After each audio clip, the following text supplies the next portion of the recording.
Excuse me, that's inappropriate. Oh, okay. You can leave. Oh, okay. Very good. The Chicago mayor, who has a 14% approval rating, is dealing with a scandal involving a former aide. It wasn't uncommon to see Ronnie Reese by Mayor Brandon Johnson's side at news conferences, as he served as both press secretary and later communications director. But these newly released documents show Reese was fired more than a year after complaints were first made about him. After that employee reported sex discrimination to the city's HR department, they wrote that they were fired on August 9th and placed on a do not hire list. Anyone that would call and ask about me, the first thing they would say is that I'm on the do not hire, and they're not going to extend on that. They're not going to say why.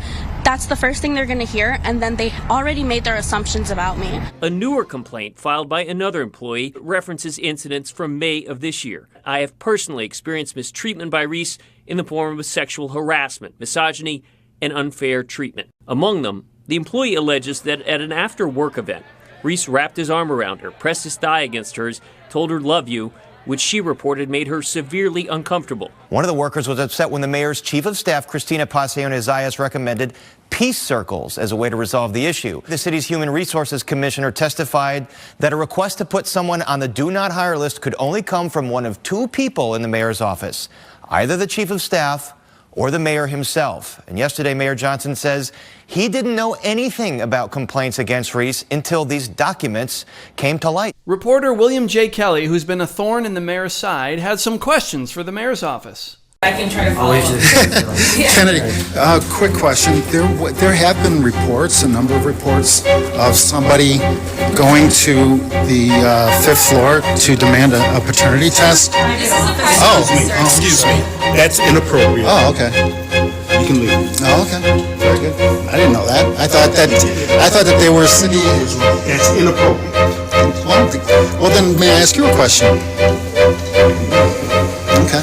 Kelly had some other pointed questions to irritate the mayor as well. Mayor Johnson, your approval ratings are at an historic low.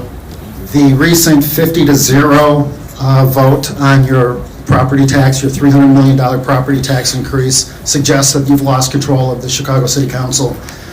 Chicagoans on the street are telling me that your liquor tax is nothing more than a tax on the working man to fund your plan to hide migrants from Donald Trump and Tom Homan.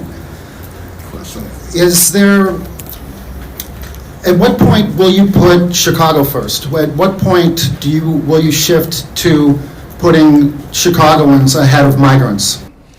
Well, as I've said from the very beginning, it's always been a part of my value system to invest in people. And that's why in this budget, and you've seen it in my previous budget, we made a commitment to hire young people. Last year, almost 70% of those who received jobs through our youth investment were black children. In fact, 97% of those young people were black and brown. There was an opportunity for us to do that a cycle and a half ago, and the interests of corporations, the ultra wealthy in this state, Ken Griffin in particular, spent more money to defeat the tax than he would have had to pay. To me, that just didn't make any sense. That's not putting Chicagoans first. Responding to the unhoused crisis, we're going to build for the first time in the city of Chicago, first time, a one shelter system for people to be able to. Real Chicagoans tell me that after they attended the Christmas tree lighting ceremony that was disrupted by hundreds of violent youth, and a woman was shot in the doorway of Macy's, they tell me that the hundreds of millions of dollars that you're spending on these violent youth programs simply aren't working. At what point will you course correct and acknowledge that these programs are not working, and perhaps consider listening to law enforcement and other voices? So the people of Chicago believe in our young people. They do. And so the dollars that we're spending to ensure that young people have summer jobs and year-round positions, people want to see those investments. They really do. And furthermore, the people of Chicago appreciate the fact that we have 200 detectives, more than we had prior. People appreciate that we have brand new helicopters. No other administration has been able to deliver that. People appreciate that. Now, is there more work to be done? Of course. Look, this city has been run a certain way for 30 years.